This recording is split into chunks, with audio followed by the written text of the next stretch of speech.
Guys, welcome back to my blog. कैसे हो आप सब? आई होप आप सब अच्छे होंगे। मैं भी अच्छी हूँ। राधे राधे। तो मैं आज सुबह पूजा कर रही थी और सुबह सुबह सभी पूजा करते हैं। वैसे भी मैंने अपना काम फिर करके पूजा की, फिर उसके बाद पढ़ने बैठ गई। तो आज कल मैंने इतिहास पढ़ा था और आज मैंने भूगोल पढ़ा। तो भूगोल में मैंने माउंट एवरेस्ट के बारे में बहुत सारी जानकारी प्राप्त की।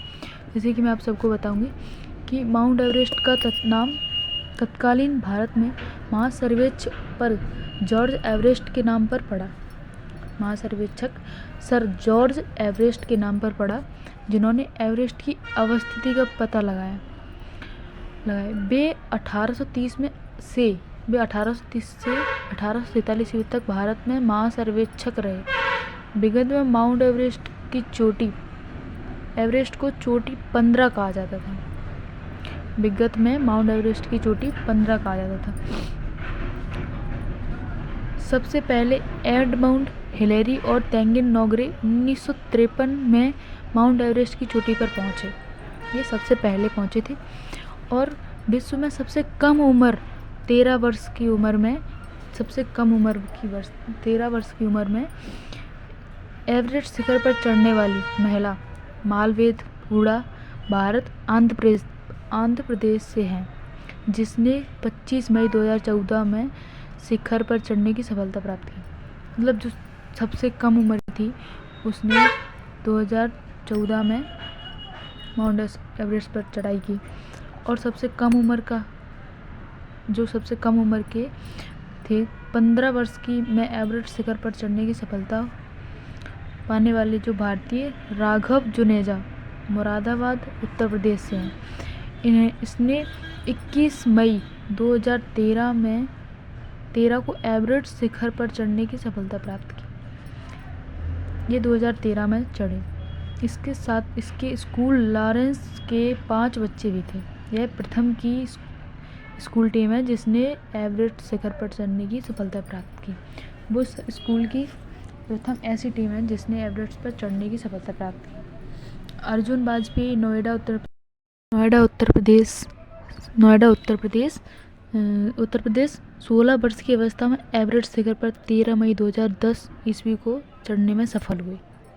एवरेस्ट पर तिब्बत की ओर से चढ़ने पर उम्र सीमा की बाध्यता नहीं है। और फिर इसी के साथ मैंने पढ़ा कि एनाकोंडा विश्व का सबसे बड़ा सांप है, जो आप सबको पता है। और ये कहाँ पाया जाता है? उष्णकटिबंधीय सदाबहार वन में ही पाया जाता है। जहाँ उष्णकटिबंधीय सदाबहार वन पाए जाते हैं वहीं ये सबसे ज़्यादा पाया जाता है। तो आज इतिहास मतलब बुक में अगर खोल के बैठते हो तो बहुत सारी ऐसी चीज़ें मिलती हैं जो हम कभी नहीं पढ़ी हैं या कभी देखी हैं मोबाइल में किसी जगह, यूट्यूब पे, हर किसी जगह, तो हमें वो समझ नहीं आते। तो मैं तो अपनी ये लूसेंट से पढ़ लेती हूँ। और कुछ मैथ के सवाल वगैरह हैं जो मैं यूट्यूब से देख लेती हूँ, नहीं आते समझ में तो वो उनसे समझ लेती हूँ। आप लोग भी यूट्यूब से समझ लिया करो, या फिर कोई बुक है अपने पास तो बुक में पढ़ लो। मैं तो अपनी बुक से पढ़ती हूँ, फिर अपनी लूसेंट से पढ़ लेती हूँ। उसके बाद फिर उसके बाद पढ़ी, ये आज भूगोल पढ़ा था तो उस भूगोल में ये सब मैंने पढ़ा। 3 मिनट के 6 मिनट कर रहे हैं यार। और जो चीन है, चीन विश्व का सर्वप्रथम मछली पकड़ने वाला देश है। सबसे ज़्यादा मछली चीन में पकड़ी जाती हैं। और विश्व का सर्वप्रथम समाचार पत्र पढ़ने वाला देश हांगकांग है, जिसमें सबसे ज़्यादा समाचार पत्र पढ़े जाते हैं। विश्व का सर्वाधिक डाकघर वाला देश है भारत। प्रथम जो सबसे विश्व में सर्वप्रथम डाकघर है वो भारत में है। प्रशांत महासागर में गिरने वाली एशिया की प्रमुख नदियाँ होंगो, आमूर, सिक्यांगो और इंग्टिसिकोंग है। भूमध्य सागर जलवायु के एशिया देश surprise, Jordan, Turkey, Israel, Lebanon.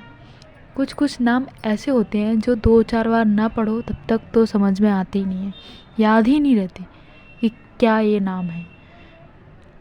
Israel का सबसे घना बसा द्वीप जावा है, जिसमें ये सबसे घना है जो द्वीप है।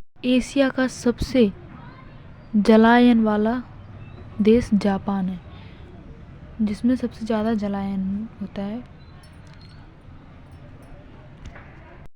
और भूगोल में कुछ परिभाषाएं बताई गई हैं, जैसे कि जनसंख्या घनत्व हम कैसे निकालेंगे।